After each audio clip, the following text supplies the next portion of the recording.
সুপ্রিয় দর্শক, কাশ্মীরের পাহেলগ্রামের জঙ্গি হামলার ঘটনা প্রায় 2 সপ্তাহ হতে চলল। তারপরেও যেন আতঙ্ক কাটছে না কাশ্মীরের জঙ্গি হামলায় মৃত সমীর গুহর স্ত্রীর। অবশেষে 2 সপ্তাহ পর মুখ খুললেন সমীর গুহর স্ত্রী। মুখ খুলেই মৃত সমীর গুহর স্ত্রী যা বললেন তাতেই রাজ্য রাজনীতিতে একেবারে নতুন করে শোরগোল পড়ে গিয়েছে। দর্শক, আপনারা জানেন কাশ্মীরের পাহেলগ্রামের জঙ্গি হামলার ঘটনায় 26 জন নিরীহ পর্যটকের মৃত্যু হয়েছে। তারপর থেকেই ক্ষোভে ফুঁসছে গোটা দেশ।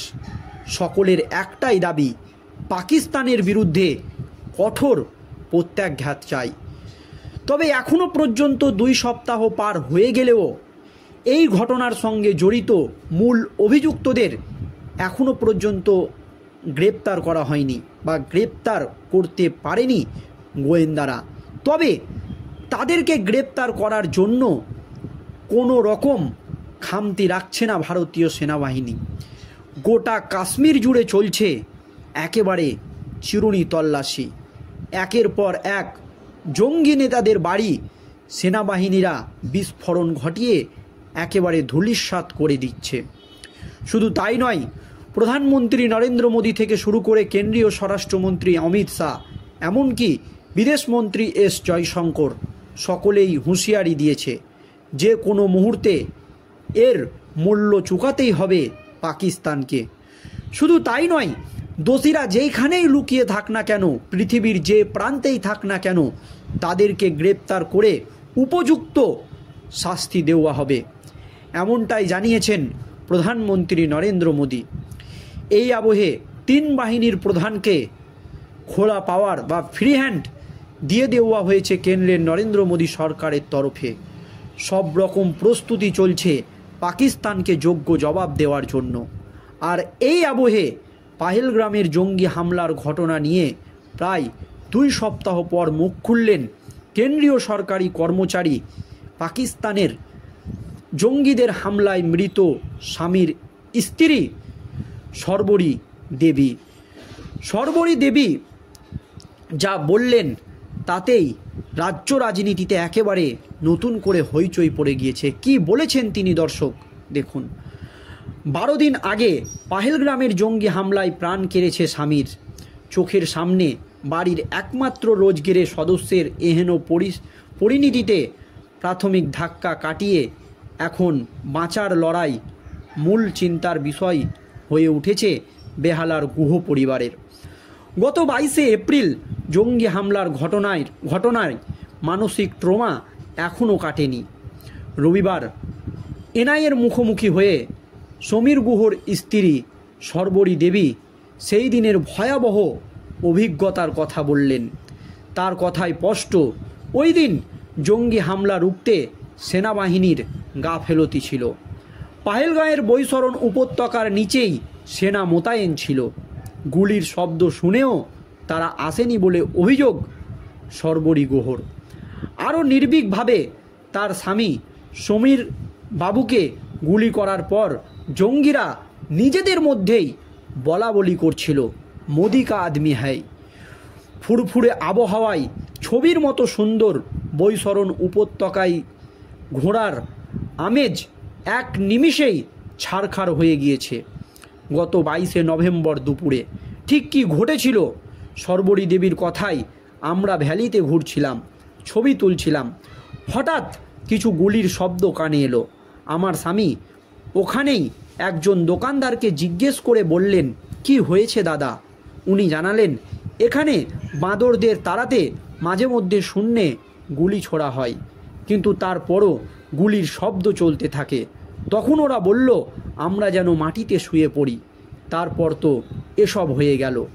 ওরা এসে প্রথমেই আমাদের বলল, হিন্দু মুসলমান আলাদা হয়ে যাও, যারা মুসলমান তারা কলমা পড়ো। তখন আমাদের পাশেই থাকা মুসলিমরা কলমা পড়তে শুরু করলো। তারপর হিন্দুদের বেছে বেছে গুলি চালালো, নৃশংসভাবে গুলি চালালো।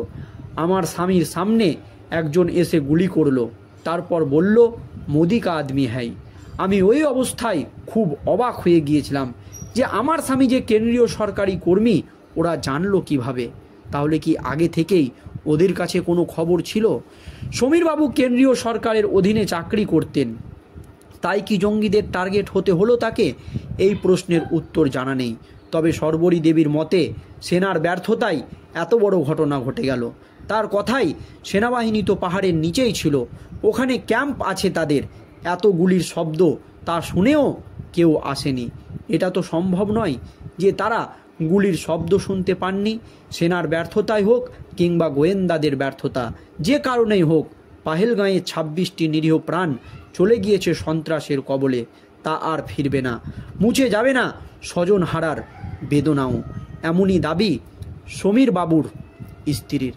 তবে যে প্রশ্নটা সবচাইতে বেশি সমীর বাবুর স্ত্রীর মনে দাগ কেটেছে, জঙ্গিরা যখন বলল যে হিন্দু মুসলমান আলাদা হয়ে যাও, মুসলিমরা যখন কলমা পড়া শুরু করলো, তারপরই কিন্তু হিন্দুদের বেছে বেছে গুলি চালালো। কিন্তু আমার স্বামীর সামনে এসে একজন গুলি করলো, তারপর বলল মোদি কা আদমি হ্যায়, সরাসরি বলছে মোদি কা আদমি হ্যায়। ওই অবস্থাতেই কিন্তু সমীর গুহর স্ত্রী খুব অবাক হয়ে গিয়েছিলেন যে আমার স্বামী যে কেন্দ্রীয় সরকারের কর্মী বা কেন্দ্রীয় সরকারে চাকরি করে, তা জঙ্গিরা কিভাবে জানলো? এটা কিভাবে সম্ভব? তাহলে কি আগে থেকেই চক্রান্ত করে পরিকল্পনা করে এই জঙ্গি হামলা করা হয়েছে? কেউ কি ছিল, এমন কেউ কি ছিল যে জঙ্গিদেরকে জানিয়ে দেওয়া হয়েছে যে সমীর গুহ সরকারি কর্মচারী? তা না হলে ওই অবস্থাতে জঙ্গিরা কিভাবে জানলো যে তার স্বামী সরকারি কর্মচারী? কারণ তারা সরাসরি বলছেন মোদি কা আদমি হেই। এই বিষয়টি কিন্তু গভীরভাবে সমীর গুহর স্ত্রীর মনে দাগ কেটেছে। সমীর বাবু কেন্দ্রীয় সরকারের অধীনে চাকরি করতেন, তাই কি জঙ্গিদের টার্গেট হতে হলো তাকে? এই প্রশ্নের উত্তর জানা নেই। তবে শর্বরী দেবীর মতে সেনার ব্যর্থতায় এত বড় একটি ঘটনা ঘটে গেল। তিনি সেনার ব্যর্থতাকেই তুলে ধরেছেন, কারণ এখানে অনেকেই প্রশ্ন তুলেছেন যে প্রায় 400 কিলোমিটার ভিতরে, মানে বর্ডার থেকে 400 কিলোমিটার ভিতরে এই বৈশরণ ভ্যালি, সেখান থেকে জঙ্গিরা এত অস্ত্রশস্ত্র কিভাবে নিয়ে এলো, সেখানে কিভাবে পৌঁছালো? তর্কের খাতিরে মেনে নেওয়া যায় যে সেখানে তারা পৌঁছেই গিয়েছিল, ঠিক আছে, কিন্তু প্রায় 1-1.5 ঘন্টা ধরে 40-45 মিনিট আমি মেনে নিলাম, সেখানে গুলি চালালো, হত্যালীলা চালালো, হিন্দুদেরকে বেছে বেছে মারলো, কিন্তু এই 40-45 মিনিটে একজন সেনাবাহিনীও কি সেখানে পৌঁছাতে পারলো না? তারপরেও মেনে নেওয়া যায় যে পৌঁছাতে পারলো না কোনো কারণবশত, যে সেখানে পৌঁছানোর ব্যবস্থা ছিল না। কিন্তু এত বড় ঘটনার পর বা এত বড় একটি নৃশংস হত্যাকাণ্ড ঘটিয়ে আবারও অস্ত্র শস্ত্র নিয়ে জঙ্গিরা চলে গেল, তারপরেও কি তাদেরকে গ্রেপ্তার করা গেল না? তাদেরকে ধরা গেল না? তাদেরকে মারা গেল না? এই রকম একাধিক প্রশ্ন কিন্তু দর্শক মানুষের মনের মধ্যে ঘুরপাক খাচ্ছে। আর এই প্রশ্নটাই কিন্তু তুলে দিয়েছেন সমীর গুহর স্ত্রী, যে নিচেই ছিল সেনাবাহিনী, কিন্তু তারপরেও তারা আসেনি। তারা গুলির শব্দ শুনতে পেয়েছিল, কিন্তু তারা পৌঁছায়নি। যার ব্যর্থতাই হোক, যাদের জন্যই হোক, আজ নিরীহ প্রাণগুলো কিন্তু চলে গেল। মুছে যাবে না স্বজন হারাদের বেদনা।